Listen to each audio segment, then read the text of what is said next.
Good morning and welcome to the Daily Cyber Briefing for Monday, the 23rd of June. I'm Stephen Ridgway. 71% of new hires click on phishing emails within the first 3 months. So, interesting statistic that comes out of some research published in HelpNet Security that I came across this morning. 71% of hires fall for phishing, new hires fall for phishing. They're 44% more likely to click than experienced staff. And you can reduce the risk by 30% with targeted training. So I think this is very good advice. I didn't know that new hires were more likely to be phished than existing hires, but then I've never really thought about it. So, okay, if that's what the stats say, that's what the stats say. So, if you are hiring people, then a timely reminder that as part of the onboarding, some early training in spotting phishing and the risks of all things phishing based sounds like a really good idea.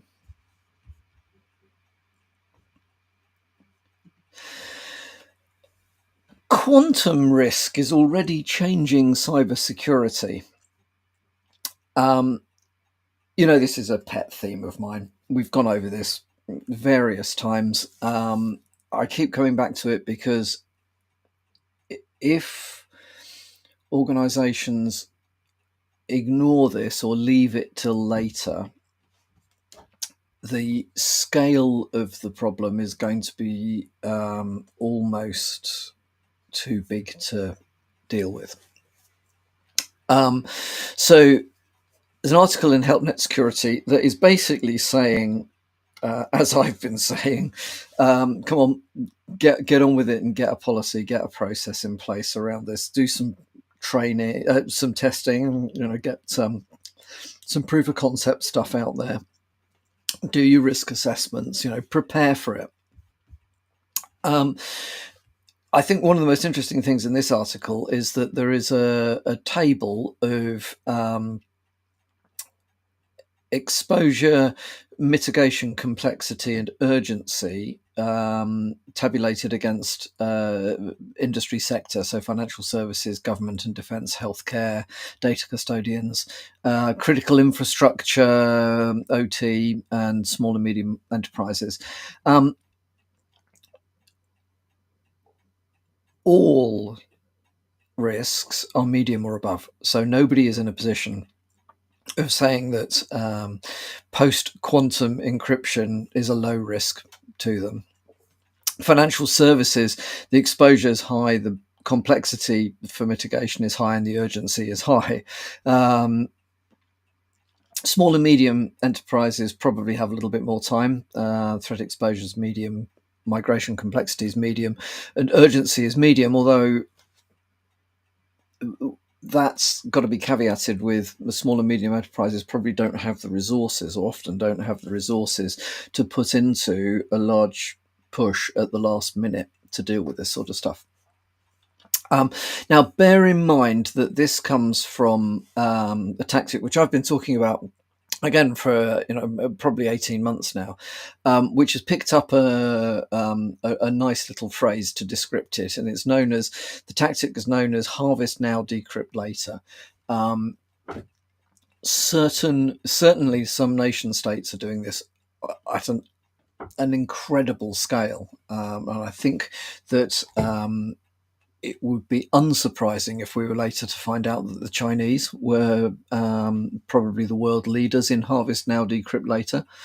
Bearing in mind, as I've said before, and I will say again, I know it's a lot of repetition, but there are a lot of organisations are just not putting this high enough on their risk register, their risk lists at the moment. But encrypted data, all encrypted data can be decrypted by the wrong people eventually. So the value, and there's a value lifetime of data that's encrypted. Okay, now that might be it's ephemeral, as in, to take a financial example, there's going to be an announcement about a takeover, and the announcement is coming out tomorrow. It's important that people don't know now, today, that that's going to happen. Otherwise, they will use that information in order to game the market and become very rich very quickly. Arguable whether that's a good or bad thing, but that's not the point. The point is, today, this data must remain secret. Tomorrow, it's public knowledge. So you need an encryption algorithm. That means that if somebody steals your data today, it will take them at least 24 hours to decrypt it. After that, it doesn't matter. So you could actually use some very fast encryption algorithms that are not particularly secure, and you would still be fine. The other side of it would be something that has got long-standing value, such as intellectual property for a new product that isn't going to be released for 2 years. You need your encryption to be strong enough to survive an attack that would take 2 years to execute, a brute force that would take 2 years to execute. Okay, now, at the moment, most encryption algorithms, unless you've implemented them badly, most encryption algorithms are tough enough that there's no realistic way of directly decrypting the data. You need something else, some social engineering to get somebody who's got the keys to decrypt it for you and then give you the data, that kind of thing. As quantum computing becomes more commonplace, the ability to decrypt anything which is encrypted with modern current encryption algorithms, the time taken to decrypt that will reduce from decades, hundreds, thousands of years down to potentially seconds. Okay, so all of that stuff where the data lifetime needs to be long will become vulnerable to these attacks.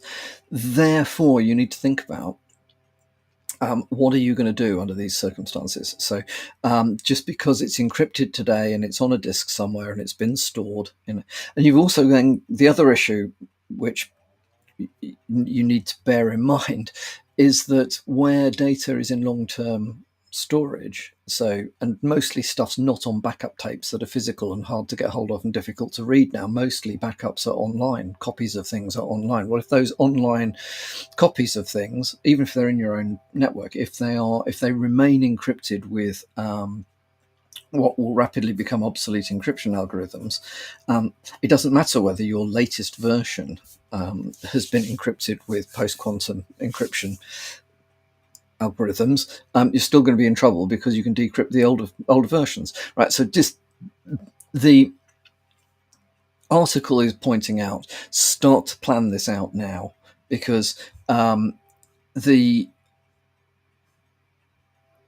risks are becoming issues very rapidly. We're looking at sometime over the next 5 years, we will see a significant change in the risk profile here. Right now, the impact is potentially high, depending on the data, of course, but the likelihood of being hit with an attack aimed at, a quantum attack aimed at decrypting your stuff is low.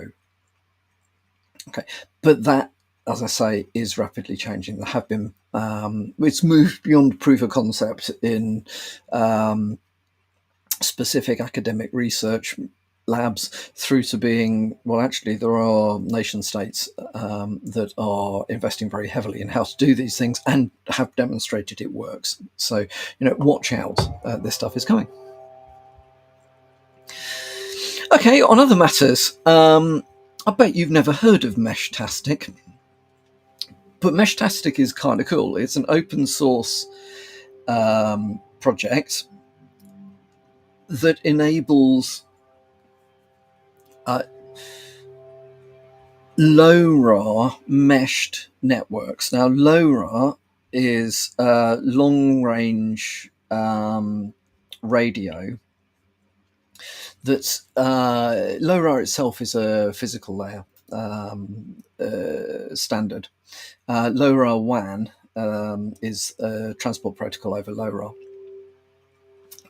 Basically, have you ever wondered how your Internet of Things devices just seem to automatically talk to stuff?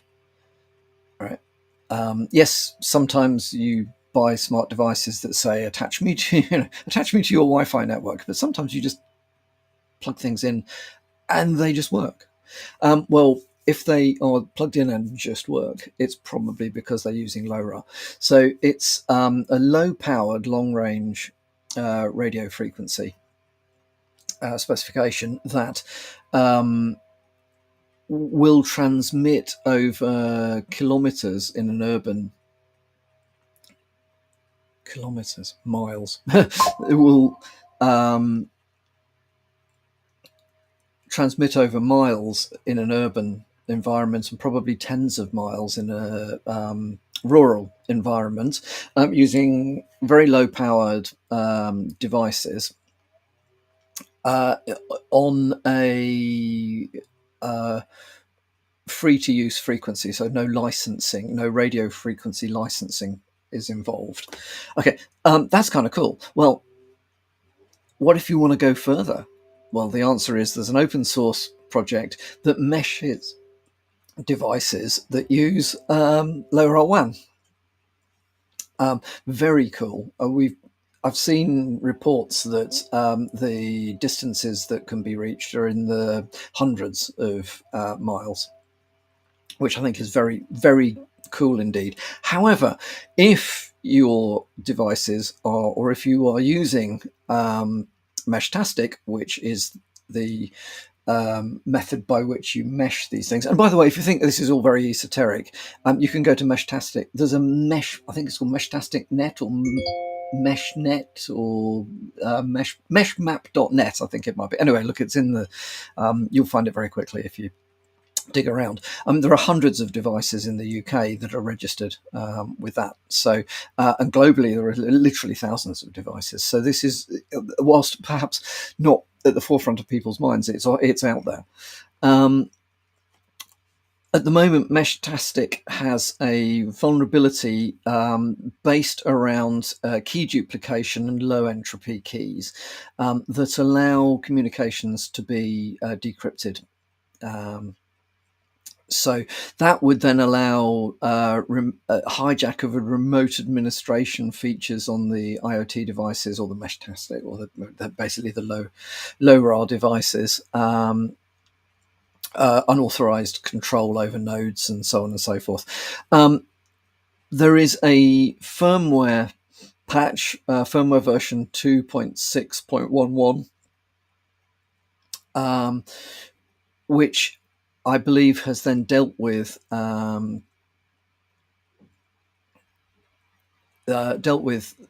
has implemented workarounds to these. I think if I read this right, 2.6.12 will deal with compromised keys and update. Basically update encryption to address the root cause of the issue. So recommendations at the moment is if you're using Meshtastic on your IoT devices or other long-range radio devices, upgrade to 2.6.11 now, and then do a further upgrade to 2.6.12 as soon as is feasible and the patch has come out.